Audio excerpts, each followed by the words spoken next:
Hi everyone! Welcome to my channel at ngayon, titingnan natin ang isa pang kakilakilabot na kaso.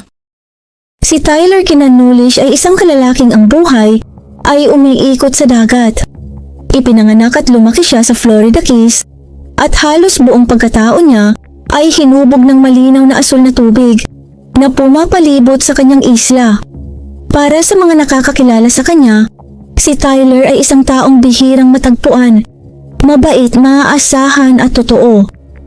Ngunit sa madaling araw ng June 17, 2023, biglang naputol ang kanyang buhay. Sa loob ng kanyang bahay sa Big Copit Key, tinamaan siya mula sa likuran ng isang bala, mula sa 9mm na baril, bago tuluyang bawian ng buhay. Nakapagsalita pa si Tyler at nabanggit ang pangalan ng taong gumawa nito. Ang mga huling salitang iyon ang naging pinakamahalagang ebidensya sa kaso. Ebidensyang nagdala sa kanyang nobya sa kulungan. Para sa mga nakakakilala sa kanila, tila perpekto ang pagsasama ni Tyler Nulish at Brittany Nicole Holbrook. Pareho silang may malalim na pagmamahal sa buhay dagat ng Florida Keys. Mahilig silang mag-dive, mangisda, at pareho ring kumikita mula sa dagat na matagal nang nagbibigay buhay sa kanilang komunidad. Ipinanganak si Tyler noong 5 ng Marso, 1993, isang tunay na anak ng Florida Keys. Pinalaki siya ng kanyang ina na si Lisa Van Dyke at ng kanyang amain na si Tim Trivet, kasama ang kanyang kapatid na si Tanner. Ang kanyang tunay na ama, si Jared Nulish, ay pumanaw bago pa man ang trahedyang ito. Sa kabila nito, nakabuo si Tyler ng isang pamilya mula sa kanyang mga kaibigan at sa masikip ang ngunit nagkakaisang komunidad ng mga mangingisda na itinuring niyang tahanan. Sa edad na 29, kilala si Tyler sa buong Lower Keys bilang isang taong maaasahan sa oras ng pangangailangan. Ayon sa kanyang mga kaibigang sina Brett Candler at Tori Palmino, siya ay isa sa pinakamabubuting taong nakilala nila. Si Tyler ay kilala bilang masipag at tapat. Si Brittany Holbrook, 33, ay lumipat sa Florida Keys humigit kumulang 9 na buwan bago niya nakilala si Tyler. Tubong Stuart, Florida, nag-aral siya sa Florida Keys Community College at nagtrabaho sa industriya ng dagat. Sa panahong nagkakilala sila ni Tyler, mayroon na siyang sariling negosyo, isang paddleboard rental at tour company na nakabase sa isang hotel sa Key West. Sa unang tingin, tila perpekto ang pag-angkop ni Brittany sa payapa at relax na pamumuhay sa Keys. Ipinakilala ang dalawa sa pamamagitan ng magkakaibigang nagtatrabaho rin sa marine industry. Dahil sa pareho nilang hilig sa diving at pangingisda, mabilis na nauwi sa romantikong relasyon ang kanilang pagkakaibigan. Makalipas lamang ang ilang buwan, nagsama na sila sa isang bahay sa 491 Avenue sa Big Copit Key, kasama ang isang kasamahang nakatira roon na si Jordan King, 44 years old. Para sa kanilang mga kaibigan, masaya ang pagsasama ni Tyler at Brittany. Magkahawig ang kanilang hanap buhay. Magkasama silang naglalaan ng oras sa dagat at tila nagkukumpleto sa isa't isa. Ngunit sa likod ng maayos na imahe, may mga senyales na hindi agad napansin. Si Jessica Stegel, na nakikipagrelasyon sa isa sa mga kaibigang kinalakihan ni Tyler, ay nakasaksi ng ilang nakababahalang kilos ni Brittany. Ayon sa kanya, karaniwan ay maayos ang ugali ni Brittany.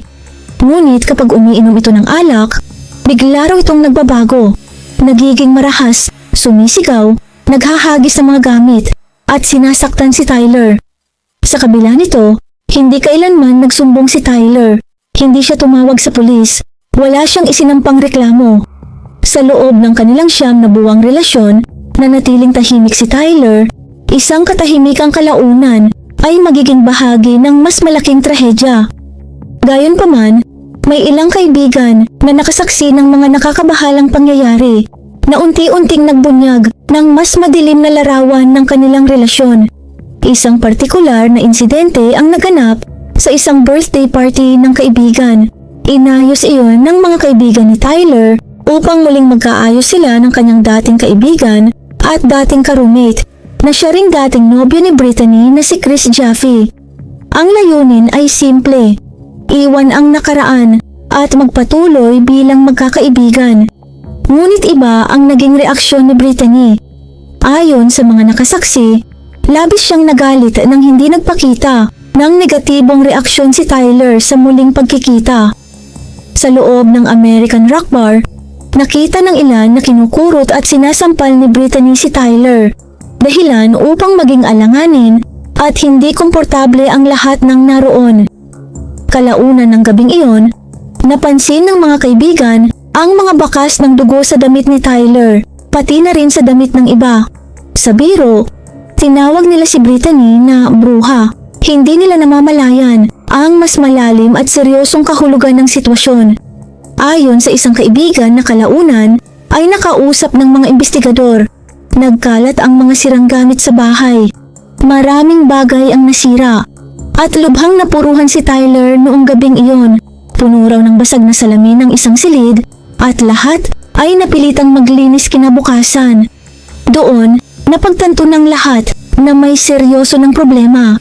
Makaraan ng ilang araw, 2 araw bago pumanaw si Tyler, noong Hunyo 15, 2023, nasa Hogfish Bar si Brittany at umiinom kasama si Marisa, ang nobya ng isa sa malalapit na kaibigan ni Tyler.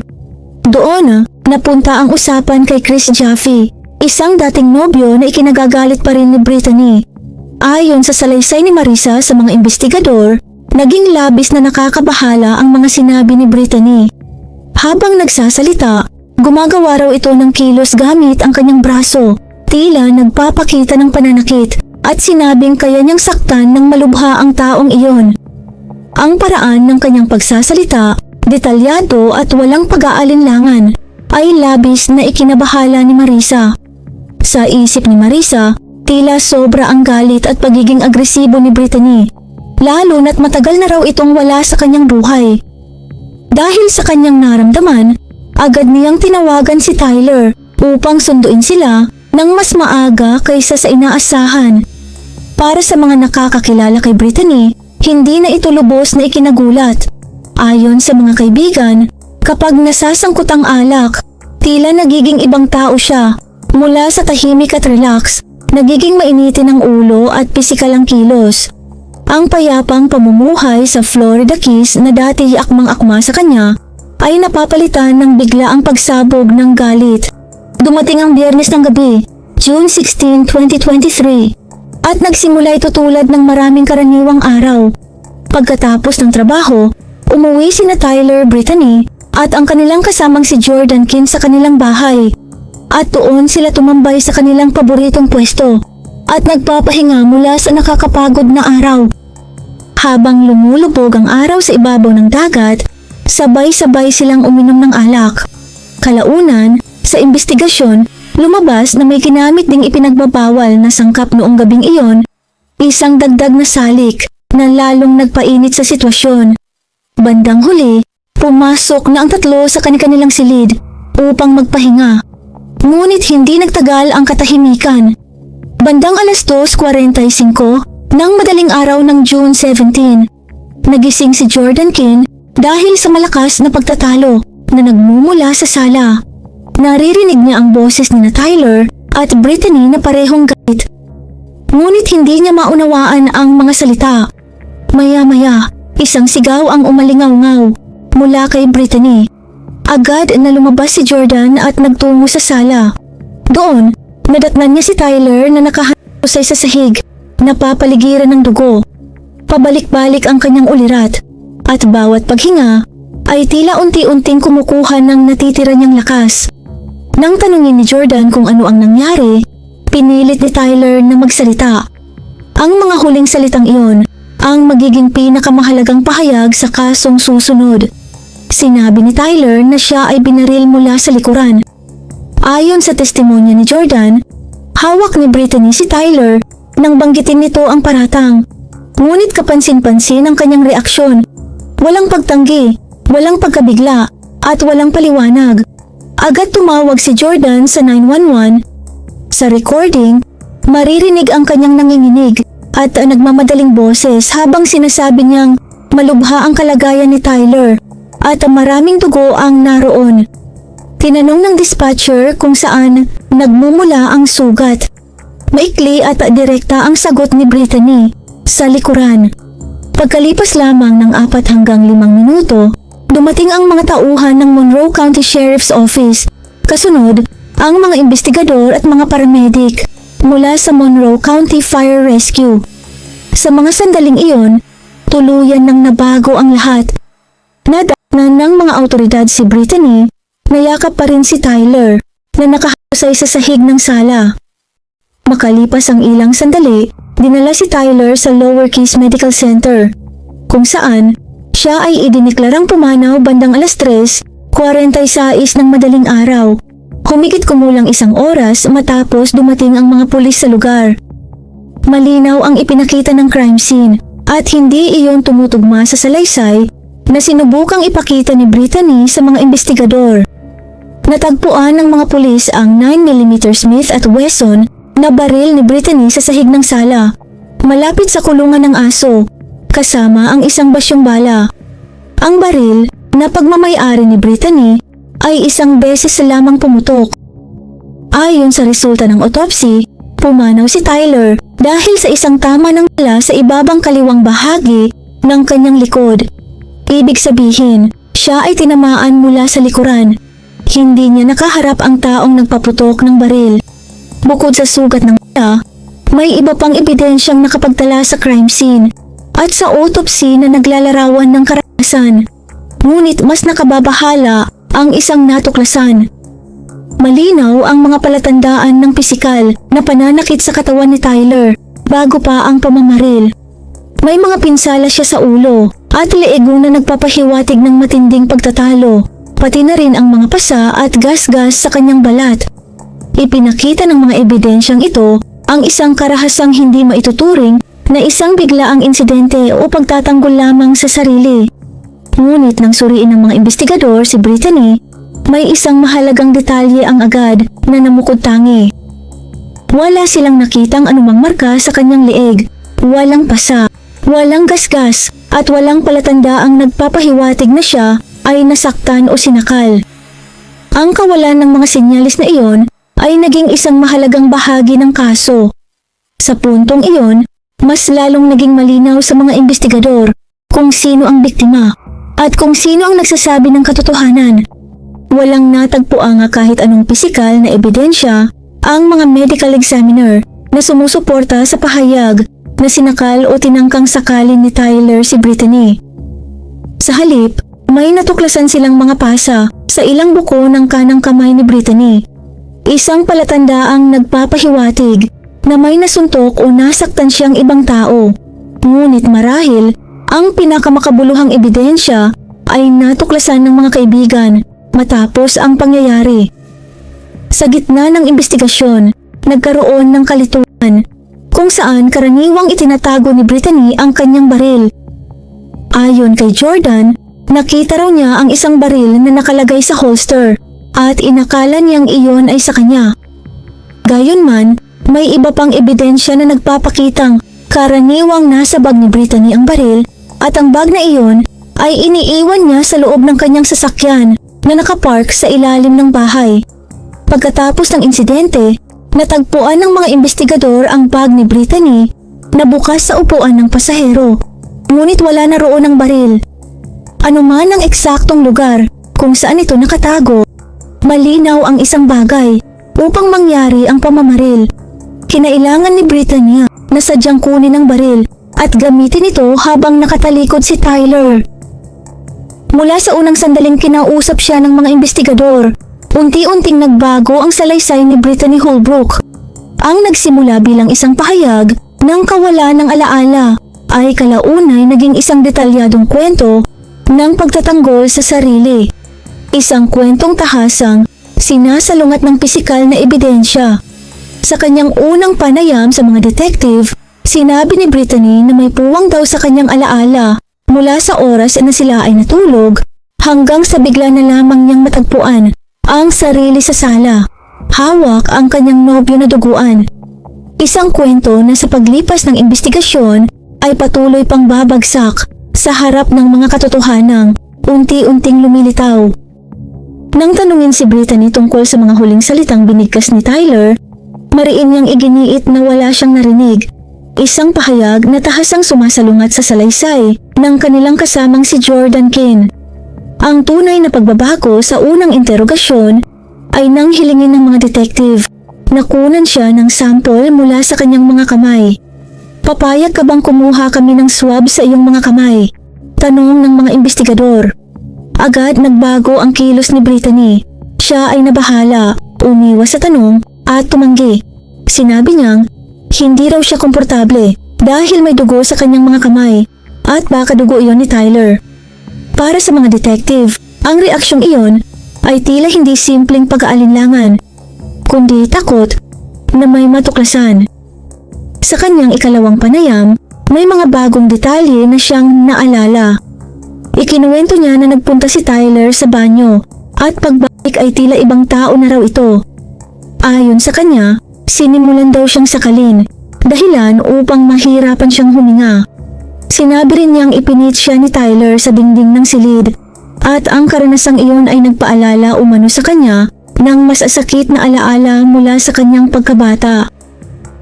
Pagsapit ng ikatlong panayam, lalo pang humaba at naging detalyado ang kanyang kwento. Ayon sa bagong bersyon, bumalik daw si Tyler mula sa banyo at bigla siyang inatake ng walang anumang dahilan.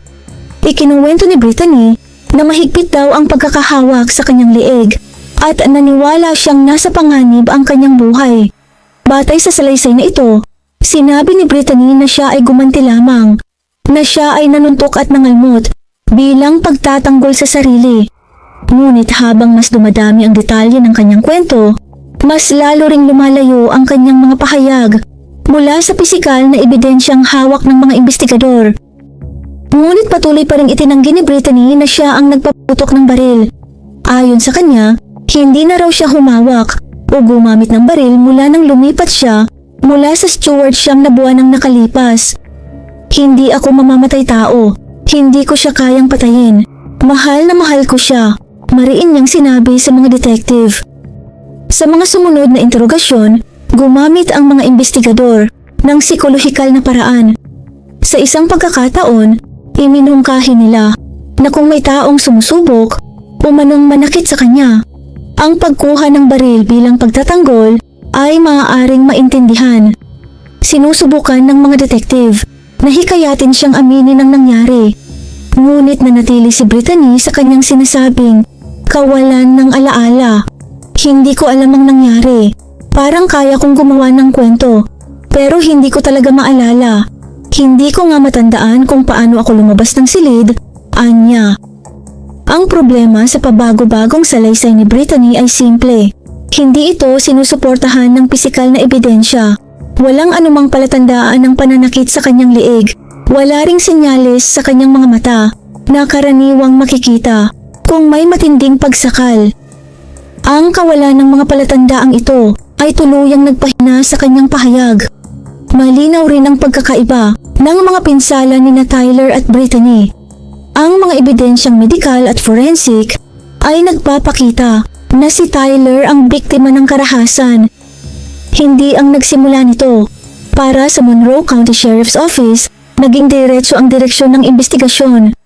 Sa katunayan, tila kusa nang nabuo ang kaso dahil sa tatlong mahahalagang ebidensya na malinaw na nagturo sa kung ano ang tunay na nangyari. Tatlong mahahalagang bagay ang agad na nagpatibay sa kaso.